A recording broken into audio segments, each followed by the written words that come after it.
And tonight, a 21-year-old man is facing 3 years in federal prison for his role in burning and spray painting Nazi symbols on a Carmel synagogue.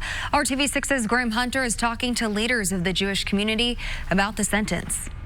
This is where a hurtful and hateful act was committed against congregation Sherry Tefillah and the Jewish community of central Indiana. The vandalism has been washed clean, but the wounds from the hateful and threatening messages remain as the community moves forward. The anti-Semitic graffiti was discovered on a Saturday last July. There's, of course, a certain amount of fear and anger, disappointment. I talked to David Sklar on the phone. He's the assistant director of the Indianapolis Jewish Community Relations Council. The people that perpetrate these types of crimes don't realize that the effect that really comes out of these things is that it usually brings communities closer together. Nolan Brewer was arrested and charged with conspiring to violate the civil rights of congregation Shari Tefillah. He was sentenced Tuesday to 3 years in federal prison. Did that feel sufficient?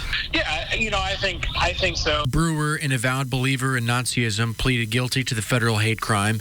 He told investigators he and his wife, who was a minor, targeted the synagogue because it was full of ethnic Jews. When it comes to these types of crimes, you very rarely see the perpetrator caught and brought to justice. At the time the crime was perpetrated, there was no hate crime law in Indiana. That changed this year when Governor Eric Holcomb signed a hate crime bill into law.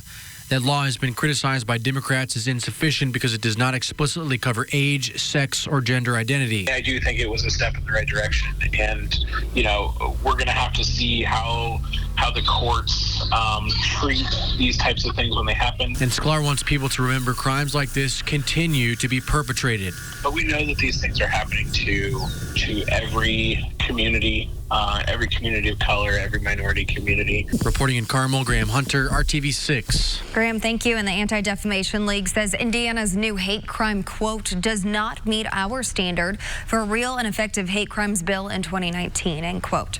That law goes into effect July 1st.